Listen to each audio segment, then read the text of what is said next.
بسم الله الرحمن الرحيم الحمد لله والصلاة والسلام على سيدنا رسول الله وعلى آله وصحبه ومن والاه. Welcome back to our final and concluding class inshallah in the Fiqh of Hadith rulings. We will take the final hadiths, which are hadith 318 to hadith 340, and these are the hadith that as we began last time are dealing with the Hajj. So we will talk about the sanctity of Mecca, and then we will talk about the description of how to do the Hajj and entering Mecca.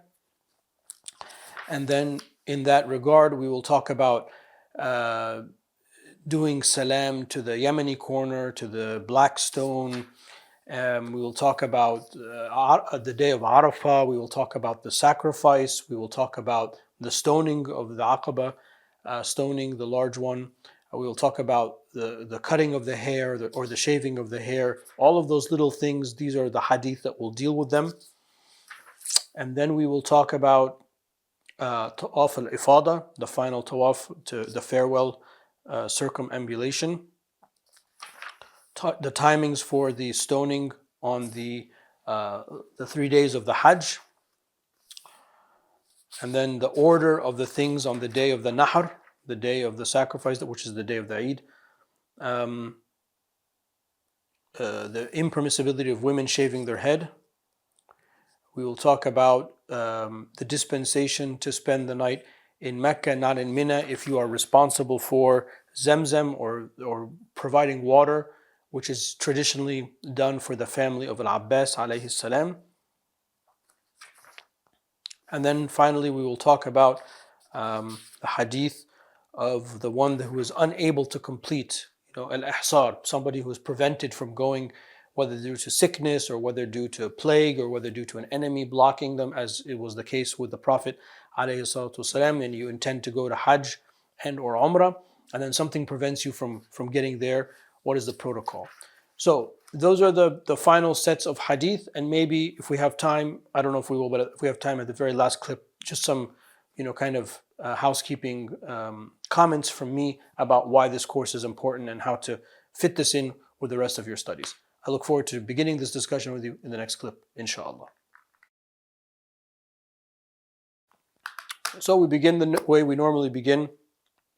قال المصنف رحمه الله ونفعنا بعلومه في الدارين آمين. Hadith 318. عن عبد الله بن زيد رضي الله عنهما أن رسول الله صلى الله عليه وآله وسلم قال إن إبراهيم حرم مكة ودعا لأهلها وإني حرمت المدينة كما حرم إبراهيم مكة وإني دعوت في صاعها ومدها وبمثل ما دعا به إبراهيم لأهل مكة. رواه الشيخان. Bukhari and Muslim narrate on the authority of Abdullah bin Zayd that the Prophet ﷺ said that Abraham alayhi salam sanctified the city of Mecca. So we can't remove its plants or cut down its trees. We can't hunt. It's a holy city. And he said, likewise, I have made Medina holy in the same way that Ibrahim alayhi salam has made Medina holy. And then the Prophet ﷺ made dua for the sa' and the mud. So those are the weights and the measures that we use in the Sharia. The Prophet ﷺ made dua for them of Medina. So Medina, obviously, like Mecca, is a sacred city. And in the modern day, when you land into the airport or you arrive and you drive into the city, you'll find like a big, pillar of marble that says, entering into the sacred sanctuary or something like that. Those are the borders of Medina. So that's like now you're into that holy space. And we ask Allah Ta'ala to bless us with a visitation, inshallah, to both of them soon. Okay, 319 عن جابر رضي الله عنه قال قال رسول الله صلى الله عليه وآله وسلم تحرمت ها هنا ومن كلها منحر فانحروا في رحالكم ووقفت ها هنا وعرفة كلها موقف ووقفت ها هنا وجمع كلها موقف. رواه Muslim. So Muslim narrates on the authority of Jabir رضي الله عنه, the Prophet ﷺ said, I have made my sacrifice here in the place that he was in Mina, and all of it is a place where you can make sacrifice. So sacrifice where you are. I stood here in the place where he stood alayhi salatu wasalam, on the mountain of Rahmah in the plain of Mina, and all of the plain of Arafah is a place to stand on the day of Arafah, so stand where you are, etc. So the Prophet ﷺ identified, which in the details of the Hadith commentary, identified specific places in Mina and in Arafah where he stood and he stayed. And then the protocol is that when you are in Mina and Arafah, you do what you need to do from the Hajj rites at the place that you are, because all of the plain of Arafah. So in other words, you don't have to go all the way to the mountain of Rahmah where the Prophet ﷺ was. I know a lot of people like to do that, and they think that that's Arafah. But Arafah is a plain. Inside that plain of land, there is this mountain called Mountain of Rahmah. So as long as you're in the boundaries of Arafah, then you've done Arafah. That's the idea. And the same thing with Mina. 320. عن عائشة رضي الله عنها أن النبي صلى الله عليه وسلم لما جاء إلى مكة دخلها من أعلاها وخرج من أسفلها. رواه الشيخان. Bukhari and Muslim narrate on the authority of our mother Aisha, Lady Aisha alayhi salam, that the Prophet ﷺ, when he entered Mecca, he came from the topmost point, and then when he left Mecca, he left from the southernmost point. At that time, there were two entrances to Mecca, Quda and Kida. Is it that right? Quda and Kida. I think that's right. They're both Kaf, Dal, Alif, and one is with a Dhamma and one is with a Kasra, if I'm not mistaken. And I ask Allah Ta'ala to forgive me if I'm mistaken. Of course, now there are multiple entrances, and I can never remember which one was north and which one was south. But anyway, the Prophet ﷺ entered one way and exited another way. And the idea behind that is like the thing that we talked about in Eid, when you go to the Eid prayer one way and then you come home another way, sort of to diversify and to greet people. So this was the sunnah of the Prophet ﷺ. Now in the modern, a lot of the stuff, by the way, that we're going to take in today's lecture might not be doable because of the way that the city is and the construction and the unbelievable amount of people. But we need to hold to the tradition and teach it and pass it on. And we don't want to, we don't want to divest ourselves from the sunnah. 321 عن ابن عمر رضي الله عنهما أنه كان لا يقدم مكة إلا بات بذي طوى حتى يصبح ويغتسل ويذكر عن النبي صلى الله عليه وسلم أنه فعله. Ibn Umar radiallahu anhuma, as recorded in Bukhari and Muslim, so Abdullah bin Umar, when he entered into Mecca, he would spend the night in Tawa, not Tawa. I'm thinking of the Quran, Tawa. Until he would wake up, and then he would make ghusl, and then he would mention, Abdullah bin Umar mentioned, this is what the Prophet ﷺ did. So the sunnah here is that when you enter into Mecca, you spend the night in Tawa, and then you enter into the city.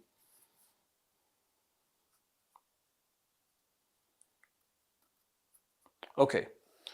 322, also on the authority of Ibn Umar radiallahu anhuma, as recorded by Muslim, رمل النبي صلى الله عليه وسلم من الحجر إلى الحجر ثلاثا ومشى أربعا. The Prophet صلى الله عليه وسلم trotted or lightly jogged the first three tawaf and then walked the four after that. So the tawaf around the Kaaba, and this is a sunnah that many people forget about and might be difficult to do because of the crowd, but for a man, the first three tawaf around the Kaaba, beginning with the black stone and going around 1, 2, 3, you trot. I don't know if you can use that word for a human being, but you lightly jog the way you do in the sa'i, between the two green signs in the sa'i, and then you walk for the last four. Again, because of the crowds and the people, it might be difficult to do that. And if you're on the way top of the haram and your tawaf is equal to like 7, because it's so wide, it might be difficult to run all of that. But that is the sunnah, and we want to keep to it. Again, that's for the man, not for the woman. It's a sunnah. And Shaykh al-Islam radiallahu anhu says, even if the reason behind the sunnah is to show strength to the kuffar. At the time, the Prophet ﷺ, exposed his right shoulder, showed them that we're not sick. We run, so the kuffar are like, these guys are like running non-stop, they're not resting. It shows the strength Of course, we don't have that reason now because we're not in that scenario, but we still keep to the sunnah because we are showing our strength and the strength that Allah Ta'ala has given us through Islam. So this is one of those things where the sabab, the zawalu sabab, that the reason behind the sunnah of it has gone. It doesn't mean that this sunnah has disappeared. That's the fiqh of it. 323. عن ابن عباس رضي الله عنهما قال لم أرى رسول الله صلى الله عليه وسلم يستلم من البيت غير الركنين اليمانيين والحديث رواه مسلم. Muslim narrates on the authority of Ibn Abbas رضي الله عنهما, the Prophet صلى الله عليه وسلم, he said, I never saw him make salam to the corners of the Kaaba except the Yemeni corner and the black stone. So the Yemeni corner, and you will see it with the kiswa, it's the corner that's exposed. So there's an opening in the covering of the Kaaba and it exposes the wall, the actual structure of the Kaaba, the blessed Kaaba. And then right after that is the black stone. So the sunnah for us in our madhab is that we do istilam. We either we touch it with our hand and kiss our hands, touch it with a stick, kiss our stick, kiss it ourselves. Well, not the Yemeni. The Yemeni corner we touch with our hands and then kiss our hands with a stick or kiss the stick. Or if we can't and we're far away, we just do assalamu alaikum. And then with the black stone, we do the same, but we actually try to kiss the black stone and make sujood where we kiss. Or if we can't, with our stick. And if you can't, then salam from far away. And then the details of that will come shortly.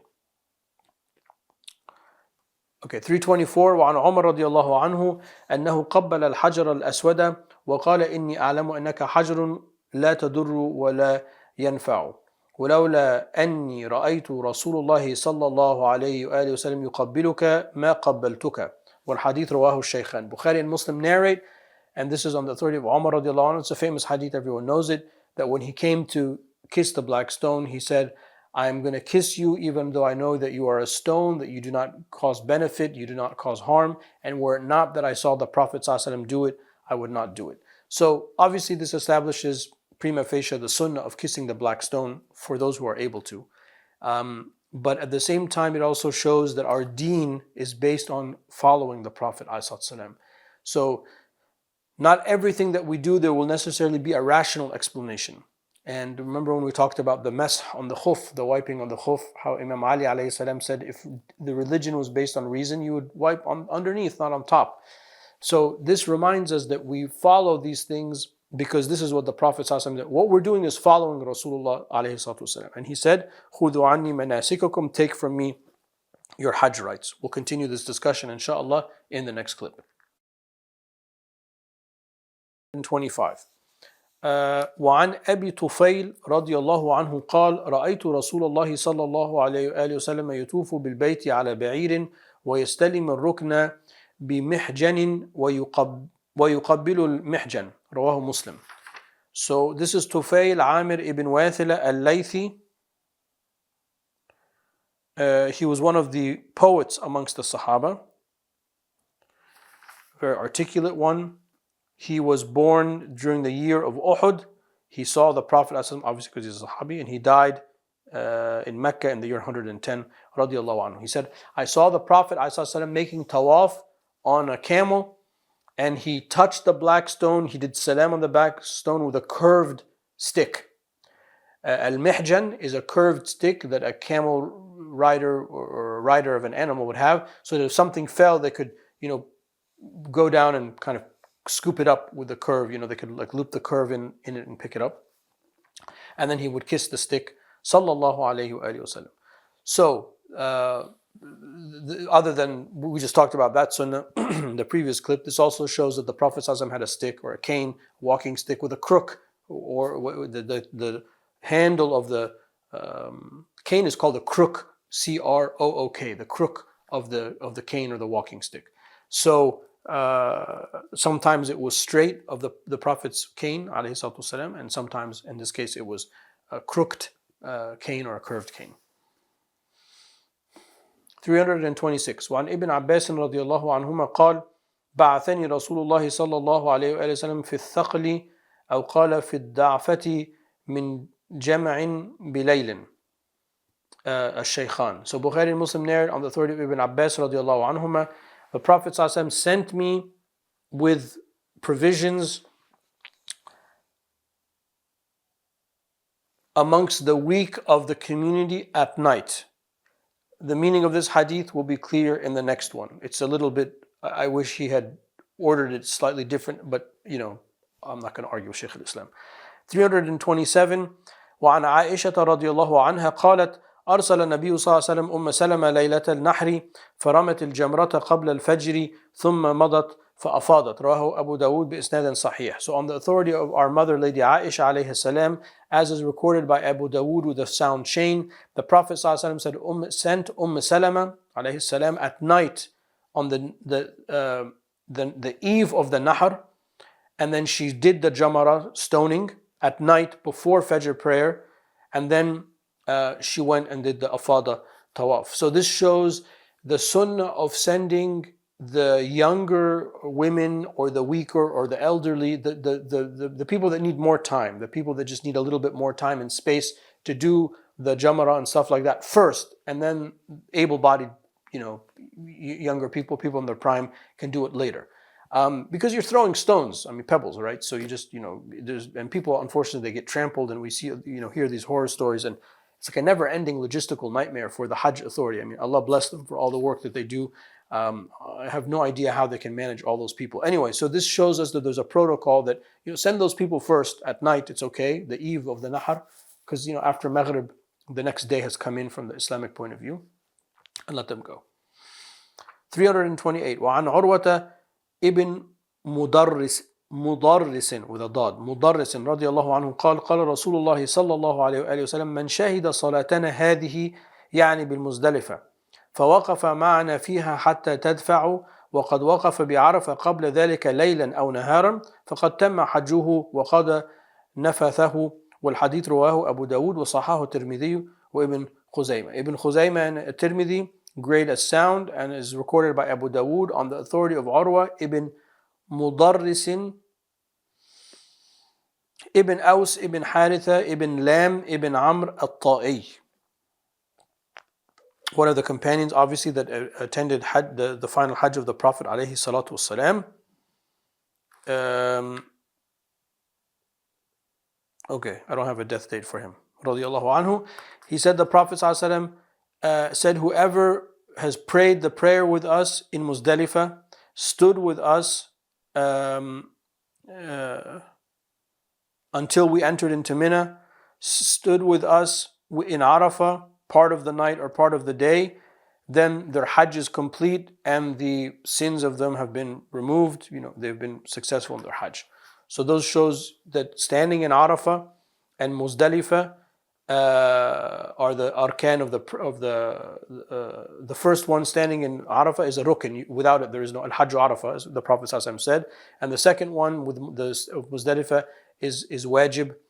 And if you leave it, then you have to expiate with a blood sacrifice, as we discussed in the Hajj section. 329 وعن ابن عباس وأسامة بن زيد والفضل رضي الله عنهم قالوا, so a hadith narrated by three of the Sahaba, لم يزل النبي صلى الله عليه وسلم يلبي حتى رمى جمرة العقبة رواه الشيخان. Bukhari and Muslim narrate on the authority of those Sahaba, the Prophet ﷺ did the talbiyah labbaik Allahumma labbaik all the way until he did the throwing of the stones of the Aqaba. So you do the talbiyah from the moment you enter into the state of the ihram all the way until that time. 330 عن ابن عبد الرحمن ابن عن ابن عبد الرحمن عبد الله ابن مسعود رضي الله عنه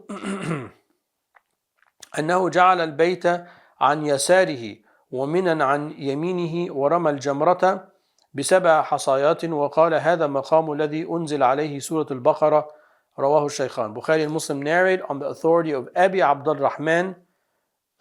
His name is Ghafil Abdullah bin Mas'ud radiyallahu anhu. One of the Quranic reciters amongst the Sahabi. He participated in Badr.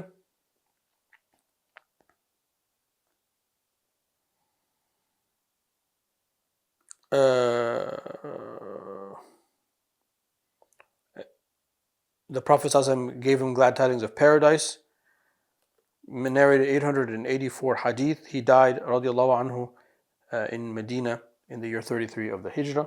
He said that when he did the Aqaba stoning, he had on his left side the Kaaba, and then on his right side Mina, and then he stood and stoned with 7 pebbles. And he said this is where Surah Al-Baqarah was revealed. So that's the sunnah. Obviously depends, with a gazillion people on Hajj, you might not be able to stand exactly in that way. You might have to be in the reversed way. So this is a sunnah, not a fard. And it also shows us the permissibility of calling Surah Al-Baqarah, because there are sometimes in different surahs, different traditions and different names for the surahs that you find. Okay, let me speed up a little bit. 331. عن جابر رضي الله عنه رمى رسول الله صلى الله عليه وسلم الجمرة يوم النحر ضحى وأما بعد ذلك فإذا زالت الشمس رمى رواه Muslim. Muslim narrates on the authority of Jabir رضي الله عنه that the Prophet ﷺ stoned the Jamrah of Aqaba on the day of Nahr, Duha after Fajr prayer, and then the rest of the days after the Zawal, after the Dhuhr prayer. Of course, the modern fatwa, just to step out of the Shafi'i madhab for a second, the modern fatwa is that the time for the Jamarat is 24-hour cycle.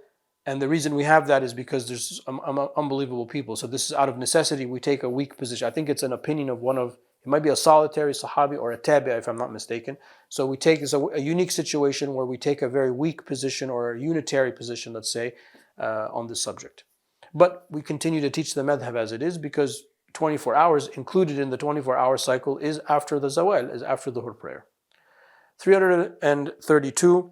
وعن ابن عمر رضي الله عنه أن رسول الله صلى الله عليه وآله وسلم قال اللهم ارحم المحلقين قال والمقصرين يا رسول الله قال في الثالثة والمقصرين رواه الشيخان.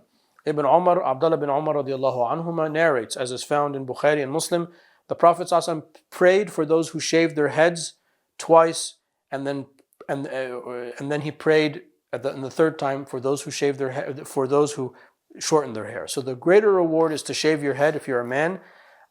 You still get rewarded if you shorten your hair. And there are amongst the ulama in our madhab that say it is impermissible, haram for a woman to shave her head. And those who say it's makruh. So obviously a woman doesn't shave her head. And there are those that say it's disliked, but there are also those that say it's haram for a woman to shave her head.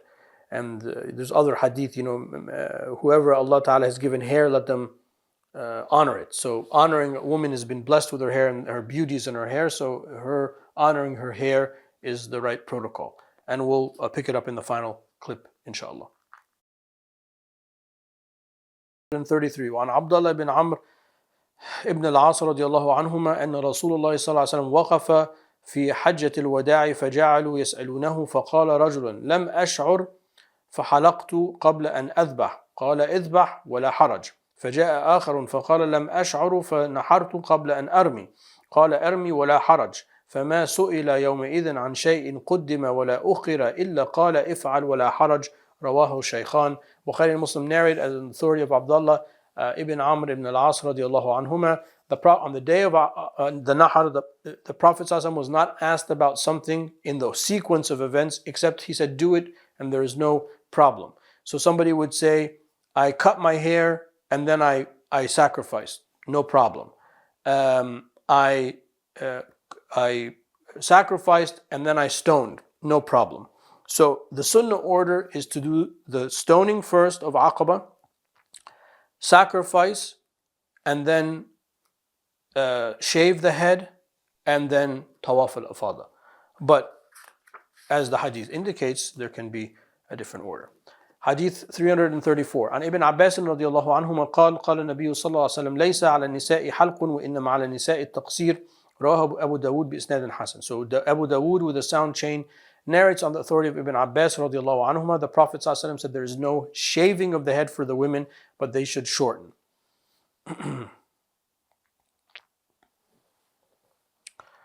335. وعن ابن عمر رضي الله عنهما أن أبا الفضل العباس بن عبد المطلب عم النبي صلى الله عليه وسلم ورضي الله عنه استأذن رسول الله صلى الله عليه وسلم أن يبيت بمكة ليالي منى من أجل سقايته فأذن له رواه الشيخان. Bukhari and Muslim narrate on the authority of Ibn Umar that رضي الله عنهما, that Al-Abbas alayhi salam, the uncle of the Prophet صلى الله عليه وسلم, who within him and his progeny is the siqaya, the Zamzam watering of the pilgrims, he asked the Prophet's permission ﷺ, that the days of Mina he spends the night in Mecca to tend to his siqaya, his Zamzam responsibilities, and the Prophet ﷺ gave him permission. So obviously somebody's got to be responsible for that.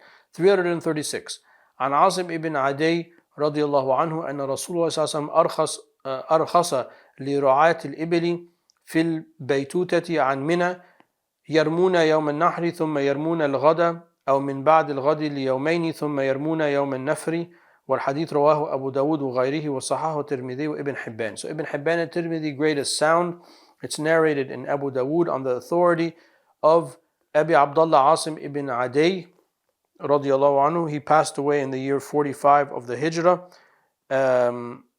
He participated in Uhud.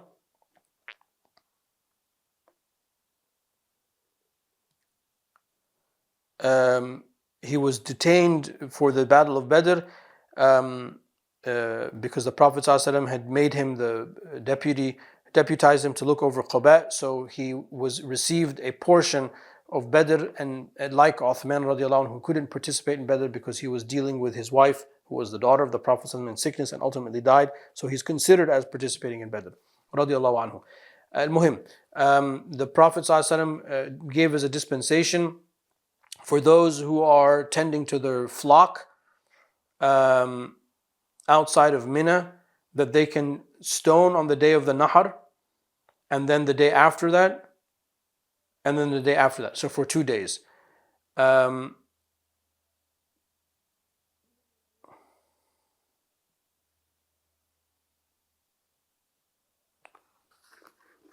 second.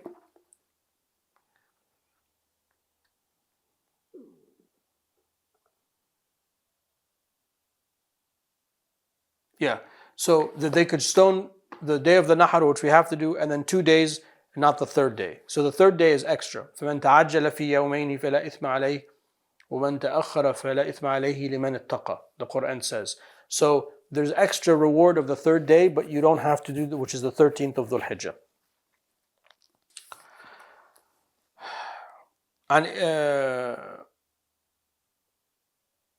وعن 337 وعن ابن عباس رضي الله عنهما قال أمر الناس أن يكون آخر عهدهم بالبيت إلا أنه خفف عن الحائض.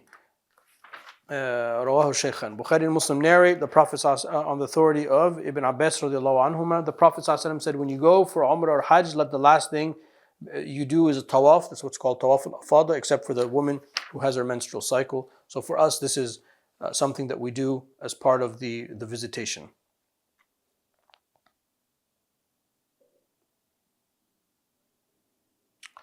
(338) عن أبي بكر عبد الله ابن الزبير ابن العوام القرشي الأسدي رضي الله عنهما قال رسول الله صلى الله عليه وسلم صلاة في مسجد هذا أفضل من 1000 صلاة فيما سواه من المساجد إلا المسجد الحرام وصلاة في المسجد الحرام أفضل من 100 صلاة في هذا يعني مسجد المدينة.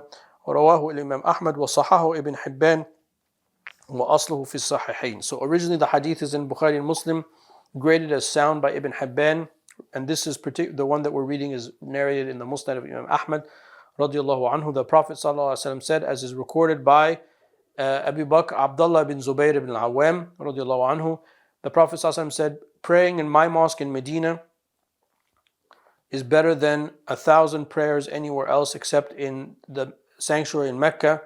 The prayer in the sanctuary in Mecca is better than 100 times prayer in my mosque. So, obviously it doesn't need much commentary, but it shows you the great meritorious value of praying in the mosque of Mecca and Medina. And there are other hadiths that talk about Masjid al-Aqsa in Jerusalem. May Allah Ta'ala free it, inshallah. 339 عن ابن عباس رضي الله عنهما قال قد أحسر رسول الله صلى الله عليه وسلم فحلق رأسه وجامع نساءه ونحر هديه حتى اعتمر عاما قابلا. رواه البخاري. Bukhari narrates on the authority of Ibn Abbas رضي الله عنه This was right before the Treaty of Al-Hudaybiyah. The Prophet ﷺ, he was not able to complete his visitation to the Haram, so he shaved his head, brought his women, they cut, to get out of the ihram, and then they sacrificed, and then they went back the next day. So if you can't go, then you have to expiate to get out of your ihram state. 340.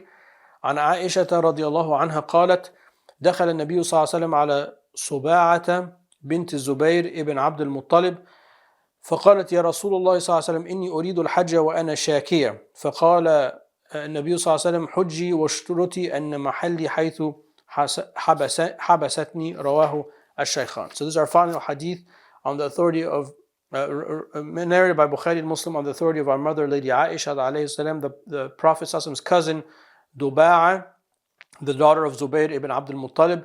She came to the Prophet ﷺ and she said, I want to do Hajj, but I'm sick or I have an injury. So he said, make your Hajj, but when you make your ihram, make the intention that your place will be wherever you are unable to go, such that if you are unable to go, you get out of your tahleel and expiate for that purposes. Wallahu ta'ala a'la wa a'lam. Just some final notes here from me. This is an important subject which I usually teach as I teach fiqh, as you know from all of the fiqh classes that we've taken together. So I do not necessarily, other than for the purpose of the university, teach it as a separate subject, because I feel that my philosophy is that you need to know these hadith in the context of the fiqh rulings. Obviously, this is what this class is for, but we can't get into all of the details because there's so many hadith we have to cover. So it might seem to you more of like a hadith class, and that is true, and it shows you how we interpret the hadith, and it shows you, at least you hear from me, the hadith that our madhab has chosen, which are all sound, to build the rulings on. However, this is part of how you study fiqh. In other words, as you know, every time I read the matan of Abi Shuja, I give you the adillah that support what's in the matan. Some of them, I always call it like a sprinkle or a quick reading, a cursory reading. So this goes with that. So just something for you to keep in mind. But it's important for you to train your mind that these ahkam, these rulings that we have in our madhab, are based on these adillah, are based on these proof texts from the Quran and from the Sunnah. It's not like we just made them up. And as a matter of fact, as I've mentioned many times, many of the phraseology of how the fiqh texts are taken verbatim from the hadith. So this notion that, people, I don't want you to think that fiqh is separate from the Quran and Sunnah. Fiqh is the Quran and Sunnah. But it's synthesized and written in a way for you to understand what to do now, rather than get lost this narration. Ibn Hibban said this, At-Tirmidhi said that, and you just that's another subject, which is the subject of hadith, and you can get lost in the lacuna of the hadith. Here with fiqh, which is our primary focus in the university, is for you to understand the structure of Islamic law, which is an interpretation of the Quran and Sunnah. I hope that makes sense. Wallahu ta'ala a'la wa a'lam wa sallallahu ala sayyidina Mawlana Muhammad wa ala alihi wa sahbihi wa sallam. Rulings. In this class, we covered the final hadith that we had as it relates to the Hajj. So we talked about making the way that we make Hajj, the different types, the sanctity of Mecca and Medina, first of all, then how you make Hajj, where you enter, where you exit, the tawaf, running in the first of the tawaf, and then the first three, and then walking in the last four.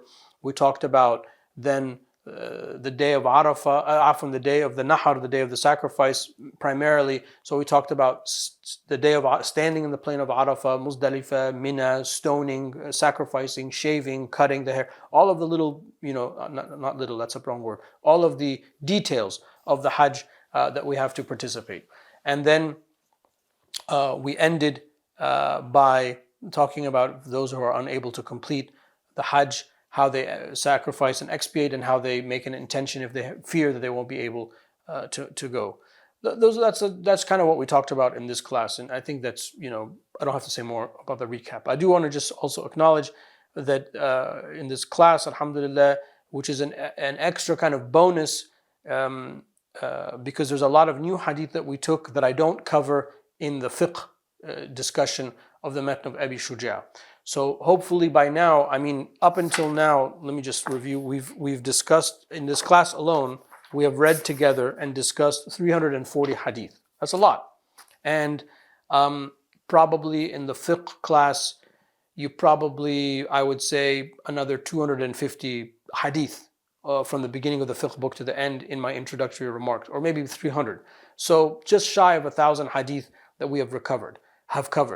There's probably another 1,000 to give you around 2,000 hadith that are all of the fiqh of Islam, in all of the madhahib are based on those. So this is a summary, of course, of Bulugh al-Maram of Shaykh al-Islam Ibn Hajar, of Amir al-Mu'mineen fi al-Hadith Ibn Hajar al-Asqalani. Shaykh al-Islam Zakaria al-Ansari made this compendium. So basically, by the time you finish these 4 years with us, you will have heard about 50 to 60% of the main primary source texts upon which our fiqh is based. And that's important because those are the source texts that you need to get used to, so that when you learn fiqh, you need to learn the supporting evidence and put them together. Inshallah, we ask Allah Ta'ala to bless us for this class, to give us tawfiq. I look forward to continuing the journey in other courses. Wassalamu alaikum wa rahmatullahi wa barakatuh.